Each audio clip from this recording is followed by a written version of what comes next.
کپڑے اس لیے پہننا کہ اچھے نظر آئیں، آپ خوبصورت نظر آئیں۔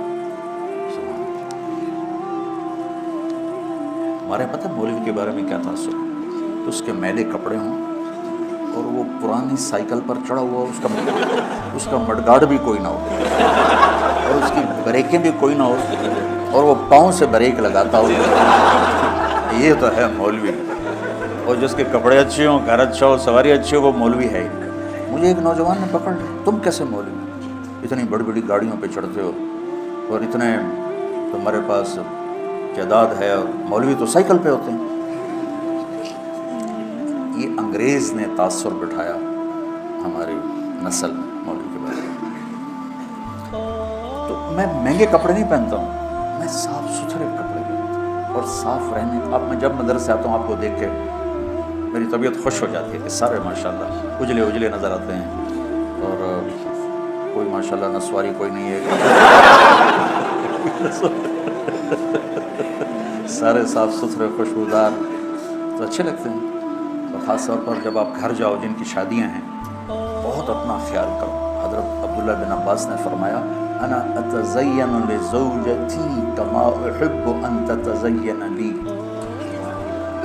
عبداللہ بن عباس نے فرمایا جیسے میں چاہتا ہوں میری بیوی میرے لیے میک اپ کرے، میں بھی اپنی بیوی کے لیے میک اپ کرتا ہوں۔ اور اللہ کے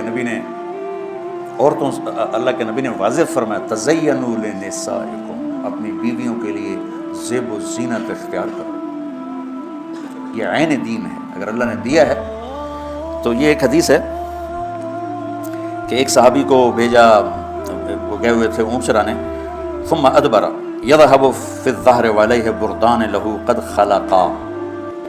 وہ جب صحابی واپس، پیچھے لمبی حدیث ہے، صحابی واپس آئے تو دو پرانی چادریں ان کے اوپر تھی۔ فنظر رسول اللہ صلی اللہ علیہ وسلم الیہ فقال اما لہ ثوبان غیر ہذین، تو آپ نے کہا اس کے پاس اور کپڑے کوئی نہیں ہے اس نے سے پرانے پہنے ہوئے ہیں؟ قلت بلا یا رسول اللہ لہ ثوبان فی العیبۃ کسوتہ ایجاہما، میں نے کہا یا رسول اللہ اس کے عیبہ، وہ بیگ کو کہتے ہیں، بیگ عیبہ یہ چھوٹا بیگ، حقیبہ، اس کے بیگ میں ہیں کپڑے دو، میں نے اس کو دیے ہیں۔ تو قال فادعوہ فمرہ فلیلبسہما، اپنے فرما سے بلاؤ اور اس سے کہو کہ وہ کپڑے پہنے۔ قال فدعوته فلبسهما ثم ولى يذهب فقال رسول الله صلی اللہ علیہ وسلم الیس هذا خیر له ما له ضرب اللہ عنقه، آپ نے کہا اس کی گردن ماری جائے، کیا ابھی اس میں یہ خوبصورت نظر نہیں آ رہا؟ فسمعه الرجل فقال یا رسول اللہ فی سبیل اللہ، آپ نے تو مذاقن کہا تھا، تو انہوں نے کہا یا رسول اللہ پھر اس کو آپ دعائی دے دیں کہ میری اگر گردن ماری جائے تو اللہ کے راستے میں ماری جائے۔ تو فقال رسول صلی اللہ علیہ وسلم فی سبیل اللہ فقتل الرجل فی سبیل اللہ۔ تو صاف ستھرا رہنا، اچھا رہنا، لوگ آپ کو پسند کریں، آپ کا پہلا تاثر لباس کا ہوتا ہے۔ خاص طور پر جو شادی شدہ لوگ ہیں، اپنے آپ کو آراستہ رکھو، کسی جگہ جانا ہو۔ میرے نبی نے کپڑے الگ رکھے ہوئے تھے وفود سے ملنے کے لیے، تھے کہ نہیں تھے؟ تو یہ تصوف کی لائن سے آئی ہے رہبانیت، کہ وہ حضرت کے تو پیوند لگے ہوتے ہیں اور حضرت تو مٹی کے پیالے میں ہی کھانا کھاتے ہیں، تو آئیے حضرت کی باتیں حضرت کے پاس رکھو، وہ دیکھو جو میرے نبی نے بتایا اور کر کے دکھایا۔ حضرت تو سب کے الگ الگ ہیں۔ میں تمہیں سیرت سے جوڑنا چاہتا ہوں، اکابر کی عظمت کے بغیر دین مکمل نہیں۔ یاد رکھو، اللہ معاف کرے کہ میں کسی بھی اکابر امت کی توہین کروں، لیکن اکابر امت کتنے ہی بڑے کیوں نہ ہوں، نمونہ صرف نبی کی ذات، آئیڈیل صرف نبی کی ذات۔ لقد کان لکم، کہ فی، سبحان اللہ، ایک لقد پھر لکم اور فی رسول اللہ ہے، ایک ہی ہستی ہے جس کے پیچھے چلو گے تو منزل ملے گی، وہ ہیں محمد مصطفیٰ۔ محبتیں بانٹو، محبتیں تقسیم کرو، نفرتوں کی آگ کو بجھاؤ اور اسلام پیش کرو۔ اسلام پیش کرنے کی مثال کیا ہے؟ میں کہتا ہوں بھائی جو 5 وقت نماز پڑھے گا اللہ اس سے جنت میں جگہ عطا فرمائے گا، یہ تو ہو گیا اسلام۔ اور مذہب کیا ہے؟ یہاں ہاتھ نہیں باندھنے ہیں، یہاں باندھنے ہیں، نہیں یہاں نہیں باندھنے ہیں، یہاں باندھنے ہیں، یہ ہو گیا مذہب۔ تو مذہب کی تبلیغ نہیں کرنی، اسلام کی تبلیغ کرنی۔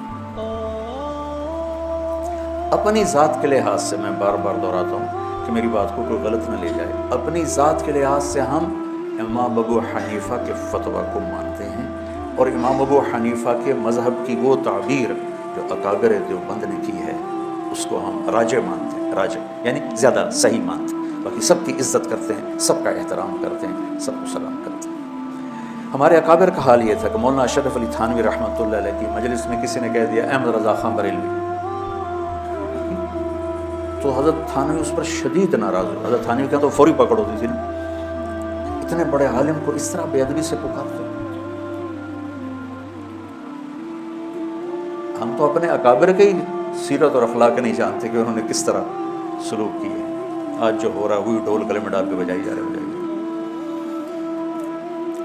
تو وہ ایک جلوس جا رہا تھا، نہیں چلے گی، نہیں چلے گی، نہیں چلے گی، نہیں چلے گی. وہ ایک نے کسی سے پوچھ لیا بھائی کس کی نہیں چلے گی؟ کہ مجھے کچھ پتہ نہیں، بس نہیں چلے گی، نہیں چلے گی، نہیں چلے گی. جو سارے کہہ رہے ہیں نہیں چلے گی، میں کروں نہیں چلے گی. تو بھائی ایسے نہ بنا. آپ نے حضرت ابو ذر غفاری سے فرمایا ابو ذر الا انبئک بعملین خفیف مؤونتہما عظیم اجرہما والذی نفسی بیدہ لم یأت الثقلان بمثلہما. ابو ذر تمہیں دو کام بتاؤں جو کرنے میں آسان اور اجر میں ان کا وزن بے شمار. اور ذات کی قسم جس کے قبضے میں میری جان ہے، قیامت کے دن بہت تھوڑے لوگ ہوں گے جو اس کو لے کر آئیں گے. یا رسول اللہ کیا؟ کہا ایک زبان اور ایک اچھے اخلاق، ایک چپ رہنا. السکوت، آپ نے کہا سکوت. آپ کا سکوت سے مراد یہ نہیں تھا کہ بات ہی نہ کرو، شر میں تمہاری زبان ساکت ہو جائے، اور اچھے اخلاق. ابو ذر رضی اللہ عنہ نے اس حدیث کو ایسے پکڑا کہ اس کے ظاہر کو ایسا پکڑا کہ ایک مہینہ گزر جاتا تھا کسی سے بات نہیں کرتا تھا. ایک مہینہ، اتنی احتیاط فرمائی. اور پھر اللہ کے نبی نے کہا کہ میرے صحابہ میں 4 آدمی ایسے ہیں جن سے اللہ پیار کرتا ہے. وعلی منہم وعلی منہم وعلی منہم. آپ نے 3 دفعہ فرمایا اور علی ان میں سے ہے، اور علی ان میں سے ہے، اور علی ان میں سے ہے. تو کون ہے یا رسول اللہ؟ آپ نے کہا علی، سلمان، ابو ذر اور مقداد. تو ابو ذر ایسے اوپر گئے کہ اللہ تو سارے ہی صحابہ سے محبت کرتا ہے، وَكُلًّا وَعَدَ اللَّهُ الْحُسْنَى، سب کے لیے جنت کا وعدہ ہے.